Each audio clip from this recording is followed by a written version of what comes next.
షడ్రుచుల సమ్మేళనం, జీవన సందేశం, తెలుగువారి ఆత్మీయ పండుగ ఉగాది. మామిడి తోరణాల మంగళ శోభతో, రంగవల్లికల అందాలతో, కొత్త ఆశలు, కొత్త విజయాలతో ఈ శ్రీ పరాభవనామ సంవత్సరం ఉగాది మీ జీవితాల్లో ఆనందం, సంతోషం, ఆరోగ్యం, ఐశ్వర్యం నింపాలని మనస్ఫూర్తిగా కోరుకుంటూ మన ఏసియన్ ఛానల్ చూస్తున్న ప్రేక్షకులకు, ప్రజలందరికీ శుభాకాంక్షలు. మరొక్కసారి ఈ ఉగాది శుభాకాంక్షలు తెలియజేస్తున్నాం. ఉగాది కవి సమ్మేళన కార్యక్రమానికి గౌరవనీయులు మన ఏసియన్ వ్యవస్థాపకులు ఎల్టి ప్రకాష్ రెడ్డి గారికి శుభాకాంక్షలు తెలియజేస్తున్నాం. అదేవిధంగా ఈ కార్యక్రమానికి ముఖ్య అతిథిగా బి మురళీధర్ గారు నెమలినార, కథా సంకలనం, నిరుడు కురిసిన కళ, బొంతల సీమ, బతుకు చిత్రాలు మొదలైనటువంటి పుస్తకాలు వ్రాసినటువంటి రచయిత, జిల్లా స్థాయిలో, రాష్ట్ర స్థాయిలో ఎన్నో పురస్కారాలు అందుకున్నటువంటి మన కార్యక్రమానికి సభాధ్యక్షులుగా వచ్చారు. వారికి కూడా ఈ సందర్భంగా నమస్కారం. అదేవిధంగా ఉపాధ్యాయులు, పండితులు, కవి చిందం ఆశన్న గారు కూడా, వారికి కూడా నా యొక్క శుభాకాంక్షలు తెలియజేస్తున్నాను. శ్రీ లక్ష్మీనారాయణ స్వామి శతకం, కాలమేఘం, సదలేశ్వరమైనటువంటి మొదలైనటువంటి పుస్తకాలు ఎన్నో రచించారు. మరి ఇదివరకు జిల్లా స్థాయిలో, రాష్ట్ర స్థాయిలో కూడా ఎన్నో పురస్కారం అందుకున్నారు. కాబట్టి వారికి కూడా ఈ సందర్భంగా శుభాకాంక్షలు తెలియజేస్తున్నారు. అదేవిధంగా శ్రీ చరణ్ దాస్ గారు ఉపాధ్యాయులు, మంచి కవి, తెలంగాణ యాస భాషలో వ్రాసినటువంటి గొప్ప కవి. వీరు నెలపొడుపు, సద్దిగండ్ర అనేటువంటి పుస్తకాలు రాసి మరి జిల్లా స్థాయిలో పురస్కారాలు అందుకున్నారు. మరి వారికి కూడా ఈ శుభ సందర్భంగా నమస్కారం. అదేవిధంగా శ్రీమతి బట్టువార్ అరుణ గారు ఉపాధ్యాయులు, కవి. వీరు కూడా ఎన్నో పుస్తకాలు రచించారు. అరుణాంతరంగాలు, భావాంతరంగాలు, భావతరంగాలు, సాయి నీతి శతకం, హృదయలేఖిని, 5 భాషలలో పిల్లలచే గేయాలు రచింపజేశారు. కాబట్టి వీరు కూడా సాహితీ రంగం లోపల కొనసాగుతున్నారు. ఒక ప్రక్కన ఉపాధ్యాయులుగా పనిచేస్తూ విద్యార్థులకు విద్యనందిస్తూ, మరో పక్కన సాహిత్య రంగంలో కూడా విద్యార్థులకు సేవ చేస్తున్నారు. వారికి కూడా ఈ శుభ సందర్భంగా శుభాకాంక్షలు తెలియజేస్తున్నారు.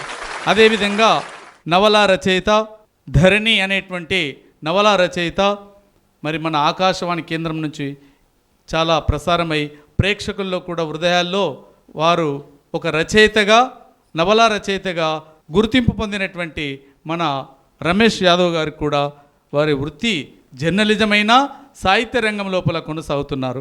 వారికి కూడా శుభాకాంక్షలు తెలియజేస్తున్నారు. మరి ఈ కార్యక్రమాన్ని, కవి సమ్మేళన కార్యక్రమాన్ని ప్రారంభించే ముందు మన ఏసియన్ వ్యవస్థాపకులు ఎల్టి ప్రకాష్ రెడ్డి గారు తన యొక్క సందేశాన్ని ఇవ్వాలని కోరుచున్నారు. అందరికీ, పెద్దలందరికీ నమస్కారం. మా ఆహ్వాన్ని అందుకొని ఒకే మాటగా వచ్చినందుకు మీకు మా కృతజ్ఞతలు. ఉగాది శుభాకాంక్షలు అందరికీ. ఏసియన్ ఉగాది పచ్చడితో పాటు, ఉగాది పంచాంగ శ్రవణంతో పాటు ఈరోజు ఉగాది కవి సమ్మేళన నిర్వహిస్తున్నాము. ఏసియన్లో ప్రసారమయ్యే కార్యక్రమాలు అందరూ ఆదరిస్తూ మమ్మల్ని ముందుకు తీసుకెళ్ళినందుకు ఆదిలాబాద్ మరియు ఆదిలాబాద్ పరిసర ప్రాంతాల ప్రజలందరికీ మా కృతజ్ఞతలు. ఇట్లాంటి కార్యక్రమాలు ముఖ్యంగా మా శివ కానీ, మా స్టాఫ్ ఎవరైతే దత్తు కానీ, ఎవరైతే ఎక్కువ కష్టపడి ఉత్సాహంగా, ఉల్లాసంగా ముందుకు తీసుకెళ్తూ ఉన్నందుకు వాళ్ళకి స్పెషల్ థ్యాంక్స్. అదేవిధంగా ఈ మధ్యనే పాటల కార్యక్రమాన్ని నిర్వహిస్తున్న కబీర్దాస్ సార్కి నా కృతజ్ఞతలు. ఇక్కడ ఏమి వ్యవస్థ ఉన్నా లేకపోయినా కానీ అన్నీ సర్దుకొని మా ఇక్కడ ఉన్న ప్లేస్ చిన్న ప్లేస్ అయినా కానీ దాన్ని కరెక్ట్ యూటిలైజ్ చేసుకొని కార్యక్రమాన్ని దాదాపు ఫైనల్స్కి తీసుకొచ్చారు. మాకు స్పెషల్ థ్యాంక్స్ అందరికీ. వారికి ఈ కార్యక్రమం మీరు అందరూ చూసి ఆనందిస్తారని కోరుకుంటూ సెలవు తీసుకుంటాం. ఉపాధ్యాయులు, కవి, అరుణాంతరంగాలు, భావతరంగాలు, సాయినీతి శతకం, హృదయలేఖిని 5 భాషలలో పిల్లలచే గేయాలు రచించినటువంటి రచయిత్రి శ్రీమతి బట్టువార్ అరుణ గారు తన కవితాగానం చేయాలని కోరుచున్నాం. కవితా శీర్షిక జెన్జీ కొత్త పథం. నవయుగపు నాడిలో నడిచే నిశ్శబ్ద గర్జన, ఇదే నవకాల నవీన ఆలోచనల తరం. లైక్స్, ఫాలోవర్స్, ట్రెండ్స్ మధ్య పరుగులాట, చైతన్యాన్ని పరీక్షించే అంతర్ముఖ సహ్యాట, చైతన్యాన్ని పరీక్షించే అంతర్ముఖ సయ్యాట. సాంకేతికతను శక్తిగా మార్చి సమయాన్ని ఇష్టంగా ఎంచి, సాంకేతికను శక్తిగా మార్చి సమయాన్ని ఇష్టంగా ఎంచి, సంకల్ప బలమే ప్రగతికి పునాదనే ఆశల ఆరంభ గీతం, సంకల్ప బలమే ప్రగతికి పునాదనే ఆశల ఆరంభ గీతం. జెన్జీ కేవలం తరం కాదు, ఇది మార్పుకు మొదలు, ఇది ఆశల వెలుగు, ఇది నవీన భవిష్యత్తుకు మలుపు, ఇది మార్పుకు మొదలు, ఆశల వెలుగు, నవీన భవిష్యత్తుకు మలుపు. కొంగొత్త ఆశలకు జీవం పోసే దీపాలు వీరు, చీకటిలోనూ వెలుగును నమ్మే అంతరంగ దీప్తులు వీరు. నిశ్శబ్ద నిశిరాత్రిలో, ప్రపంచం నిద్రాణమైన వేళల్లో వీరి ఆలోచనలు మేల్కొంటాయి, వీరి ఆలోచనలు మేల్కొంటాయి. వేగం వీరి ఊపిరి, పడిపడి లేచే ధైర్యం వీరి శ్వాస, వేగం వీరి ఊపిరి, పడిపడి లేచే ధైర్యం వీరి శ్వాస. సంద్ర కెరటాల్లా కిందికి కూలిన, అగాధ అంచుల్ని దాటి వైఫల్యాలను సైతం విజయాలుగా ఎంచే నవయుగపు నాందులు వీరు, నవయుగపు నాందులు వీరు. డిజిటల్ వెలుగుల్లో వేళ్ళ చిట్కాల్లో విశ్వాన్ని పట్టుకున్న విశ్వ విజేతలు వీరు, విశ్వాన్ని పట్టుకున్న విశ్వ విజేతలు వీరు. మరో కవిత శీర్షిక వ్యవసాయం సాంకేతిక సౌరభం. ధరణి గర్భాన్ని చీల్చుకొని విత్తై వికసించి మొలకై ఎగిసి సహజ సిద్ధ పంటలను ఇచ్చే ఆనాడు, సహజ సిద్ధ పంటలనిచ్చే ఆనాడు. మరేమో నేడు నవీన యంత్ర సౌలభ్య సహకారాలతో, డ్రిప్ స్రవంతుల సూత్రములతో, సూక్ష్మ పోషక సార సమన్వయంతో, ప్రకృతిపరమే పరమావధిగా విషరహిత విత్తన మేళవింపుతో, ప్రకృతి పథమే పరమావధిగా విషరహిత విత్తన మేళవింపుతో, ప్రకృతమ్మ పచ్చని పరవళ్ళతో, ధరణిమాత సస్యశ్యామల కిరీటధారి అయి, ధరణిమాత సస్యశ్యామల కిరీటధారి అయి, హరితవర్ణ సొబగులద్దుకొని ధాన్యసిరులనిచ్చే ఐశ్వర్యలక్ష్మై, ధాన్యసిరులనిచ్చే ఐశ్వర్యలక్ష్మై అలరారుచున్న రోజులివి. ఆనాడు రైతన్న చెమట చుక్కలతో, ఎద్దుల అడుగులతో మట్టి ముద్దాడిన నేలమ్మ, ఆనాడు రైతన్న చెమట చుక్కలతో, ఎద్దుల అడుగులతో మట్టిని ముద్దాడిన నేలమ్మ. నేడు సాంకేతిక పంతాన సుసంపన్న సింధువై ఆశయాలకు కొత్త అలవై, సుసంపన్న సింధువై ఆశయాల కొత్త అలై, ట్రాక్టర్ రథచక్రాల్లో తిరుగుతూ విత్తనాల్లో విజ్ఞాన శక్తిని నింపుతూ, ట్రాక్టర్ రథచక్రాల్లో తిరుగుతూ విత్తనాల్లో విజ్ఞాన శక్తిని నింపుతూ, ఆధునికతతో పరవశిస్తూ, సాంకేతిక సమృద్ధి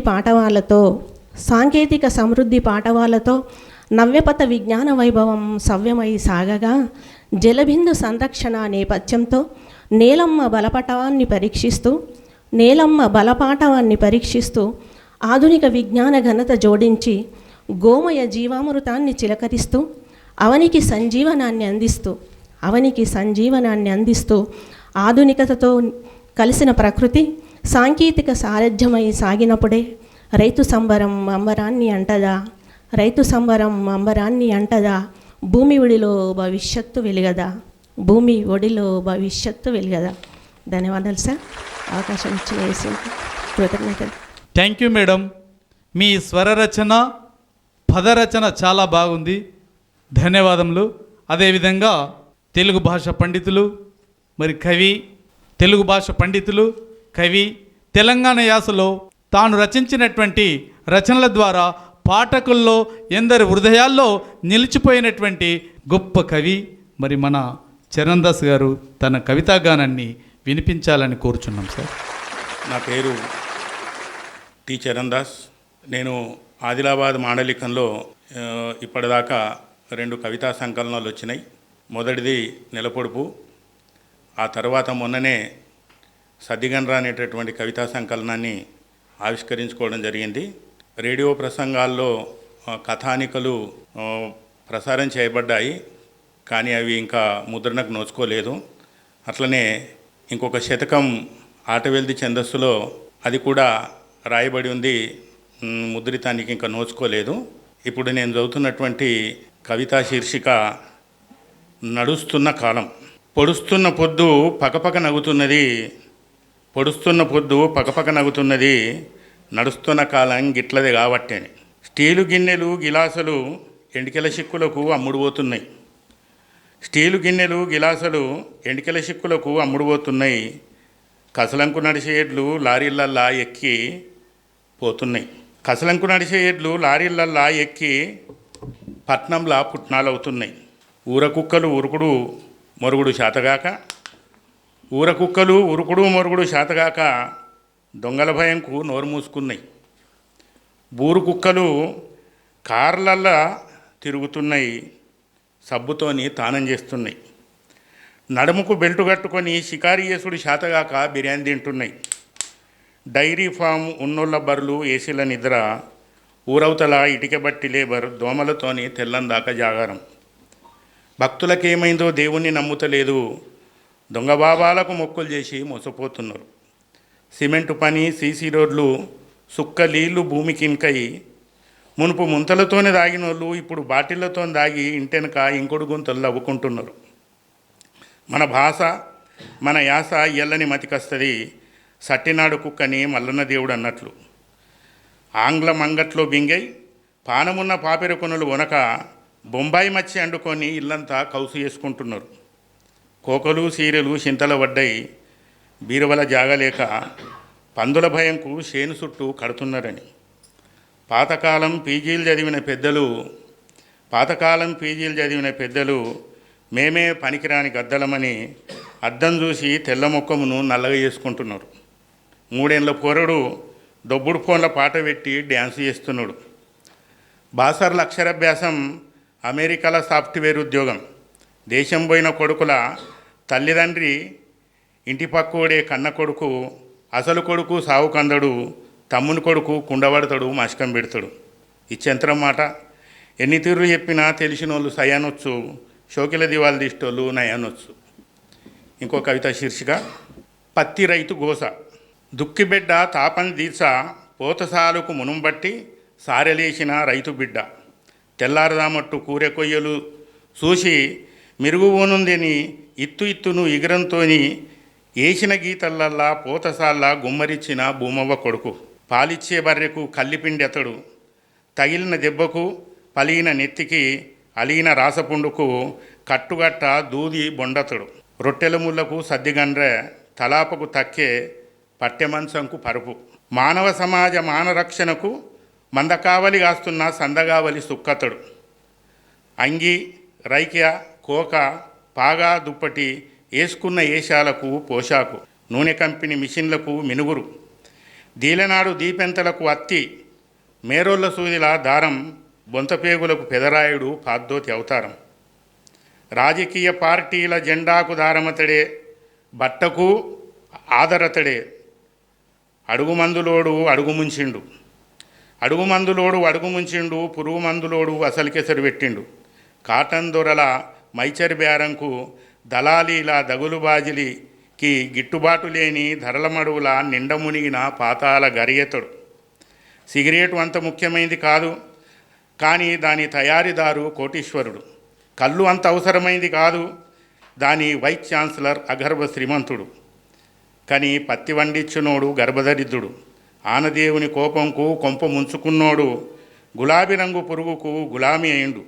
తెల్ల బంగారం తీసినోడు అని పేరు తెచ్చుకున్న పుల్లన్న షౌకారి 10 మందిలా ఇయ్యాల నల్లముఖం చేసుకుంటున్నాడు. ధన్యవాదాలు సార్. థ్యాంక్ యూ సార్, ధన్యవాదములు. మీ తెలంగాణ యాసలో రచించినటువంటి కవితాగానం వినిపించినందుకు ధన్యవాదములు సార్. అదేవిధంగా జర్నలిజంలో కొనసాగుతూ పత్రిక విలేకరిగా, నవల రచయితగా శ్రీ రమేష్ యాదవ్ గారిని తన కవితాగానాన్ని వినిపించాలని కోరుచున్నాం సార్. శీర్షిక ప్రకృతి వ్యవసాయం. వ్యవసాయం ఎద్దు ఎరుకట్టతోని పాడి పంట కొట్టం నిండా గొడ్డు గోదతోని నాగలి దుక్కులు సిరలునిచ్చేటి పెంటలు చేనంతా ఎరుగొట్టితే పుట్ల పంటలు ఇంటికి. ఇవి పాతతరం ముచ్చట్లయినాయి. సేంద్రియ ప్రకృతి వ్యవసాయం జాగను ఆధునిక రసాయనాల మందులు ఆపించుకున్నాయా? అరేకు పంట చేన్ల పురుగు మందు వాసనలు. అప్పుడు చప్పుడు లేని చేన్లల్లా స్ప్రేయర్ల కఠోర చప్పుళ్ళు, గాలి కాలుష్యము శబ్ద కాలుష్యములని పాఠాలు, పర్యావరణ సమతుల్యత పోతున్నదని గగ్గోలు. కూరగాయ ఆకుకూర ధాన్యం ఏదన్నా మందు మాకు లేకుండా ఉంటే ఆరోగ్యం అందరిది. వ్యవసాయంలో ఆధునికత అవసరమైన సేంద్రియ వ్యవసాయమే మిన్నా అని శాస్త్రవేత్తల మాట కూడా. యువ రైతు టెక్నాలజీ అందుకుంటేనే ప్రకృతి వ్యవసాయము నడిపించాలని. ధన్యవాదాలు. ఇంకో చిన్న కవిత. ఆధునికత యువతను ప్రగతి వైపు, అదే సమయాన కొందరిని తిరోగమనాన.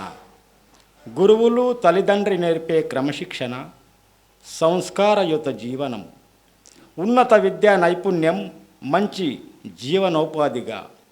ఎన్నెన్నో జీల స్మార్ట్ ఫోన్లు ప్రపంచ జ్ఞాన కనులవుతున్న కొందరిది సద్వినియోగం, మరికొంత దుర్వినియోగం. నిరంతర పుస్తక పఠనం పట్టుదల ఎంతోమందికి సర్కారు కొలువుగా, ఆయా వృత్తులలో ఉత్తములుగా రాణింపజేశాయవి. అపజయాలు పాఠాలుగా విజయాల వైపు సాగాలని. ధన్యవాదాలు. అందరికీ ఉగాది శుభాకాంక్షలు. తెలుగు భాష పండితులు, కవి మరి లక్ష్మీనారాయణ స్వామి శతకం, కాలమేఘ శతకం, సదలేశ్వర శతకం రాసినటువంటి మన కవి చిందమాషన్న గారు తన కవితాగానాన్ని వినిపించాలని కోరుచున్నాం సార్. కవితా శీర్షిక యౌసం. నిత్యం 4 పచ్చటి మెతుకులు విశ్వనరునికి జవసత్వాలు నింప నోటికాడికి వస్తున్నాయంటే అన్నదాతల చెమట చుక్కల ఫలమది.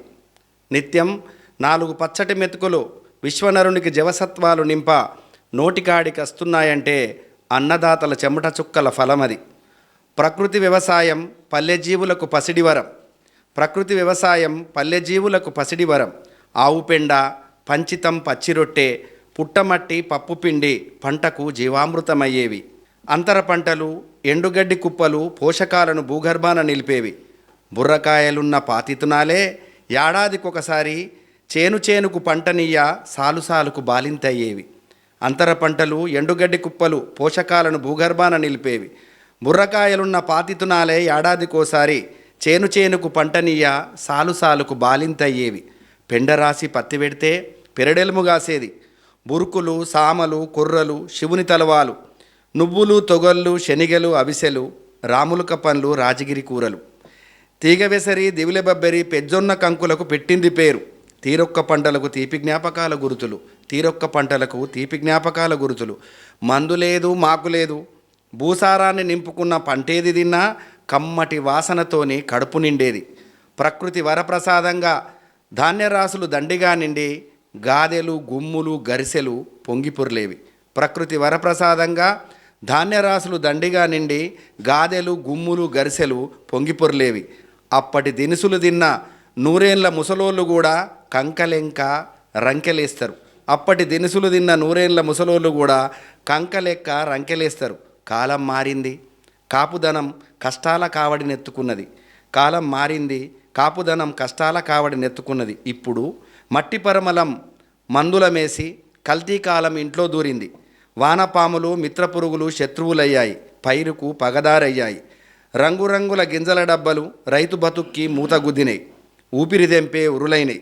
మనిషికొక్క చెట్టు, ఇంటికొక్క పెంట, అరకకొక్క ఎడ్ల జోడి, కట్టెలపోయి వేడి, ఇంటింటికి పాడి. ఇప్పుడేది? ఎర్రలేవు సీమల్లేవు. ఆరిద్ర పురుగులు అప్పడాల గుర్రాల అడ్రస్సే లేదు. ఆవు లేదు అరకలేదు. ఎరకలేని ఎర్లెన్నగొట్టి యౌసం ఎగబెట్టిందని ఏడ్చినా తుడిచినా ఏం ఫాయిదా? పెండ లేదు, కుండ లేదు, ప్లాస్టిక్ పొట్టల పాతితునాలే గతి, మందులు లేని పత్తెళ్ళిందని బీటి పత్తి పెట్టి బిత్తిరైండు. అంతా సంకరజాతి ఇతనాలే. మనుషులు కూడా ఎంపల్ల చెట్లకు నిచ్చెనలేసేటంత ఎత్తే మరి. 20 ఏళ్ళకే 60 ఏళ్ళ రూపం, గల్లికొక్క దవాఖానా, ఇల్లుకొక్క పేషెంట్, 3 పువ్వులు 6 కాయలుగా వరదిల్లుతున్నది. పరాభవ నాముడి రాకతోనైనా పనికిరాని పద్ధతులకు పాతరేసి పాత పద్ధతులకు ఊతమిస్తే పచ్చని సంసారాలు 10 కాలాలు పదిలంగా నిలుస్తాయి. ప్రకృతి వ్యవసాయం పల్లెని సల్లగుంచుతుంది. ప్రకృతి వ్యవసాయం పల్లెని సల్లగుంచుతుంది. ఇంకో కవితా శీర్షిక కొత్త దినం. పరాభవుడు మస్కునే కొత్త సాలుని యాది చేస్తూ ఇంటి ముందు కూసున్నాడు. కోటి ఆశల చేను పూజకై గొడ్డలికామ కోసం బోడగుట్టెక్కి పోతుంటే భోలాశంకరుడి కైలాసం వెళ్తున్నట్టు అనిపించేది. చుట్టూ బొట్టు పెట్టినట్టు గుట్టలన్నీ మూతుకుపూల వనాలే, బొడ్డెమ్మలా కూసున్నట్టు తునికాకు పొదలే, పాములు కూసమిడిసినట్లు ఎటు చూసినా ఎండుటాకులే, గుక్కెడు నీళ్లు లేక శవాల తీరు పడిపోయిన జీవరాశుల అరుపులే, ఎండతాపంకు పోరగాళ్ళు, మడుగుల తానం, సల్లడి పానం, నిప్పుల బాటకు మూతుకాకుల చెప్పులు, దొడ్డుప్పు మామిడికాయ అప్పులు, చింతపండు చీకుడు పుల్ల, పల్లె తల్లెసుంటిది గిందికే మరి. చేన్ల పందిర్లు, సొప్పబెన్ల కసలాలు, బుర్రీ టాంగూరు గిల్లిదండ, కోతి కొమ్మిచ్చి ఆటలు బాల్యం బాణలోంచి తొంగి చూస్తున్నాయి. పరాభవుడు వస్తున్నాడని ఆరుకుంతందుకు సుక్కవడంగానే లేసి సూరుకు చెక్కిన ఇసిరెలు తీసి సున్నం పూసి కంకణాలేసి భుజం మీద గొంగడితో గొడ్డలి సీత పట్టి కందీలెలుగుల కొత్త దినన్నాడు చేను పూజకెళ్ళే రైతు రాజెప్పుడైతాడో మరి. కొత్త దినన్నాడు చేను పూజకెళ్ళే రైతు రాజెప్పుడైతాడో మరి. ఇప్పుడైతే సిసోని గట్క చింతపండు చారు, పప్పు బూరెలు పానకన్నెయ్యి పట్నంకాయ పానం బారేసుకుంటున్నాయి. పల్లె పవరంటే ఇదే మరి. ఇప్పలు మామూలు ఇరగగాసినాయి, కోకిల గుంపులు వసంతగానమైనవి, చిమ్మట్ల సప్పులు చిత్ర విచిత్రమై కొత్త రాగాల వలపు గీతాలు అవుతున్నాయి నువ్వు వస్తున్నావని. Thank you. ధన్యవాదములు. పరాభవ నామ సంవత్సరం ఎలా వచ్చింది, విధి విధానమంతా కూడా మీ యొక్క కవితాగానంలో చాలా చక్కగా వినిపించినందుకు చాలా చాలా ధన్యవాదములు సార్. ఓహో వసంతమా, నవమోహన జీవన వికాసమా, భావుక పులకిత వృదాంతమా, సుమబాల పరిమళ వికాసమా, వీచిన తెమ్మర ఊసులలో కలబోసిన వలపుల గుసగుసలో, రాచిల కమ్మల కిలకిలలో రసగీతికలగెసే స్వరధనులో, వెన్నెల కురిసిన రాతిరిలో కనుసన్న జాజి పూజాతరలో, జుమ్మను తుమ్మెద పదములలో ఏ కొమ్మల కమ్మని కథనాలో. ఈ పరాభవనామ సంవత్సరం స్వాగతం సుస్వాగతం.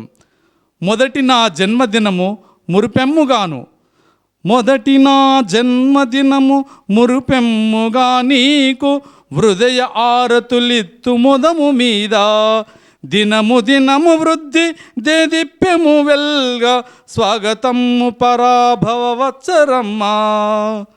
శాంతి క్షీరమిచ్చి సమభావముగ్గించి దేశభక్తి సాకి దిశను పెంచి ప్రజల ప్రభలు పెంచ ప్రభవించినావిదే స్వాగతము పరాభవ వత్సరమ్మా. థ్యాంక్ యూ సార్, ధన్యవాదములు. అదేవిధంగా మన ఆదిలాబాద్ జిల్లా వాస్తవ్యులు, కవి, రచయిత, జిల్లా స్థాయిలో రాష్ట్ర స్థాయిలో ఎన్నో పురస్కారాలు అందుకున్నటువంటి కవి, రచయిత బి మురళీధర్ గారు మరి ఆదిలాబాద్ జిల్లాలో గొప్ప కవుల్లో అగ్రగణులైనటువంటి ఎందరో ఉన్నారు. అందులో మొదటివారు వీరే. మురళీధర్ గారిని మరి తన యొక్క కవితాగానాన్ని వినిపించాలని కోరుచున్నాం. మరి తాను రచించినటువంటి రచనలు నెమలినార, కథా సంకలనం, నిరుడు కురిసిన కళ, బొంతల సీమ, బతుకు చిత్రం మొదలైనటువంటి రచనలు మరియు ఆదిలాబాద్ జిల్లా పాఠకుల్లో హృదయాల్లో తాని రచనలు నిలిచిపోయాయి. అటువంటి రచయిత మన కార్యక్రమానికి అమూల్యమైనటువంటి సమయాన్ని కేటాయించి ఈ కవి సమ్మేళనానికి హాజరై మరి విజయవంతం చేసినందుకు ధన్యవాదాలు తెలియజేస్తూ తన యొక్క కవితాగానాన్ని వినిపించాలని కోరుచున్నాం సార్. పరాభవనామ ఉగాదికి స్వాగతం సుస్వాగతం. ఓ ఉగాది, ఓ యుగాది, స్వాగతం సుస్వాగతం. అదేమిటి మిత్రమా, ఉగాది కవిత్వం అనగానే మోహం అలా పెట్టావు? ఉగాది పచ్చడి కన్నా చేదుగా ఉంటుందని భయపడుతున్నావా? అలాంటిదేమీ లేదు నేస్తమా. నేను నీలాంటి సామాన్యుడినే, మధ్యతరగతి మహారాజునే. నీ బతుకు మీది గాయాలపై కారం చల్లడం నా ఉద్దేశమని అసలే కాదు. నీ బతుకు మీది గాయాలపై కారం చల్లడం ఈ పండుగ పూట నా ఉద్దేశం అసలే కాదు. మూలిగే నక్కపై నా కవిత్వపు తాటికాయను విసరలేను. మాటల గారడీలను, పదాల పేరడీలను పేర్చి నిన్ను మాయ చేసే ఉద్దేశం ఏ కోశానా నాకు లేదు. ఊహల ఉయ్యాల్లో వేసి ఊపినట్టే ఊపి బొక్కబోర్లా పడేయడం అనేది అసలే గిట్టదు నాకు. ఎందుకంటే నేను నీలాగే సామాన్యుడిని. నిజానికి మన ఇద్దరము అసామాన్యులమే. అందుకని ఈ పరాభవనామ సంవత్సరాన్ని మనసారా ఆహ్వానిద్దాం మిత్రమా. రోజు మన బతుకుల్లో అపశృతులు, అపభ్రంశాలు ఎలాగూ తప్పవు కదా, మరి పండగ నాడు కూడా అవెందుకు? ప్రకృతి కాంత మన కోసం మోసుకొచ్చిన షడ్రుచుల జ్ఞాపకాల మూటని విప్పి చూద్దామని నిన్ను రమ్మన్నాను. ఎలాగో మన మూలాలన్నీ అదిగో ఆ పచ్చని అడవి పక్కన పల్లెల్లోనే కదా. ఒక్కసారి పండగ పూట అమ్మలాంటి ఆ పల్లె దగ్గరికి వెళ్దాం. వస్తావా నేస్తమా?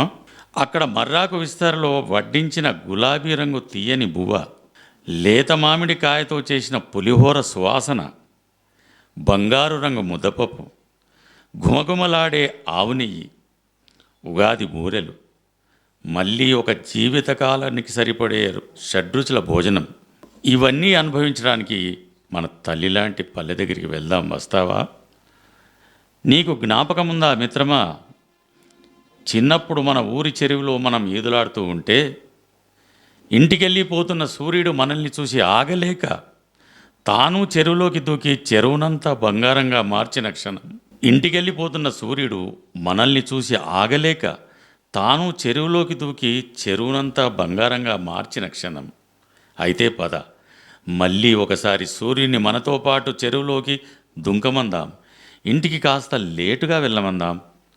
నీకు జ్ఞాపకం ఉందా నేస్తమా? మన స్కూల్ గ్రౌండ్లో చంద్రుడిని మన పక్కనే కూర్చోబెట్టుకొని టూరింగ్ టాకీస్లో చూసొచ్చిన కాంతారావు కత్తి ఫైటింగ్ల సినిమాని వంతుల వారీగా చెప్పుకున్న క్షణాలు. మన స్కూల్ గ్రౌండ్లో చంద్రుడిని మన పక్కనే కూర్చోబెట్టుకొని టూరింగ్ టాకీస్లో చూసొచ్చిన కాంతారావు కత్తి ఫైటింగ్ల సినిమాని వంతుల వారీగా చెప్పుకున్న క్షణాలు. ఒక్కసారి మన స్కూల్ గ్రౌండ్ని ముట్టుకొని ముద్దాడి వద్దాం పద మిత్రమా. ఒక్కసారి ఆ జ్ఞాపకాల మడుగులో మునక వేసి వద్దామా? ఆ ఆనంద పరిమళాల తడి మన జీవితకాలం మనల్ని అంటుపెట్టుకునే ఉంటుంది. ఆ జ్ఞాపకాలు మన బతుకు బండ్ల ఇరుసులకు నిరంతరం కందెనలను స్రవిస్తూనే ఉంటాయి. జీవితం ఎంత గతుకులమయమైనా నొప్పి తెలియకుండా సాగిపోతూనే ఉంటాం. అది పరాభవమైనా సన్మానమైనా మనం సాగిపోతూనే ఉంటాం. ఎందుకంటే మనం సామాన్యులం, ఒక్కొక్కసారి అసమాన్యులం. కవితా శీర్షిక ఆకుపచ్చని హరి. రోజు దినకరుడితో పాటు అతడు తన హరిత క్షేత్రంలో ఆకుపచ్చగా ఉదయిస్తాడు. రోజు దినకరుడితో పాటు అతడు తన హరిత క్షేత్రంలో ఆకుపచ్చగా ఉదయిస్తాడు. తెల్లని తలపాగా, నల్లతుమ్మ మొద్దులాంటి మేను, తెల్లని తలపాగా, నల్లతుమ్మ మొద్దులాంటి మేను, నీరెండ కొలిమిలో నిత్యం మండుతూ ఆయన కరిగిన బంగారు ముద్దలా కనిపిస్తాడు. అతడు లేలేత పసిడి కిరణాలను కట్టలు కట్టలుగా కోసి నాగేటి చాళ్ళల్లో కలియ దున్నేస్తాడు. అయితేనే కదా ఆ మట్టిలో బంగారం పండేది. అతని మేని మీద పొటమరించిన చెమట ముత్యాలు విత్తనాలై వరుసలుగా రాలిపడి మోసులు వేస్తూ మొక్కలై నవ్వుతాయి. అతను కంచెలా పగలు రాత్రి గట్టు మీద పాతుకుంటాడు. తనను చూసి తలలూపుతున్న పాల కంకుల్ని ప్రేమగా నిమిరి పేరున కుశలం అడుగుతాడు. చిక్కని చీకటిలో నుండి పొడుచుకొని 6 నూరై అలరారుతుంది ఒక అంకురం. మనందరి కోసం అతడు కళ్ళం నిండా అక్షయపాత్రల్ని పరిచి ఉంచుతాడు. ప్రాంతానికి ఒకటి, దేశానికి ఒకటి. ఆ మాటకొస్తే సకల మానవాళికి వాటిని తన జీవితాంతం పంచుతూనే ఉంటాడు. ప్రపంచంలోని అన్నార్తులకతడు హరిత ఆలయంలో ఆకుపచ్చని హరిగా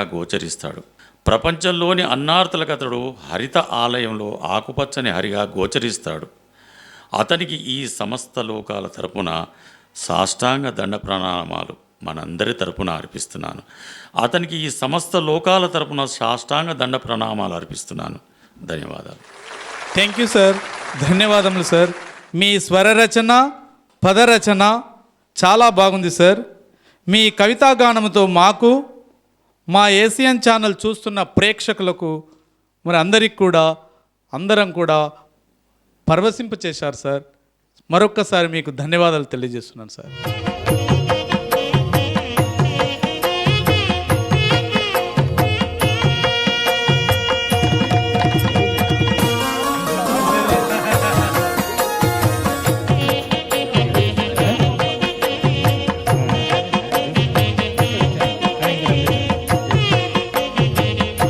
మన ఏసియన్ ఛానల్ వ్యవస్థాపకులు ఎల్టి ప్రకాష్ రెడ్డి గారు సన్మానిస్తున్నారు. థ్యాంక్ యూ సార్, ధన్యవాదములు.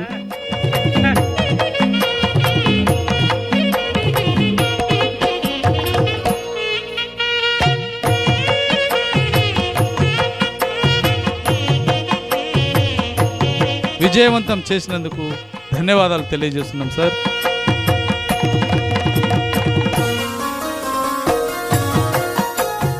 బుక్స్ మన ఏసియన్ వ్యవస్థాపకులు శ్రీ ఎల్టి ప్రకాష్ రెడ్డి గారికి ఇవ్వడం జరుగుతుంది.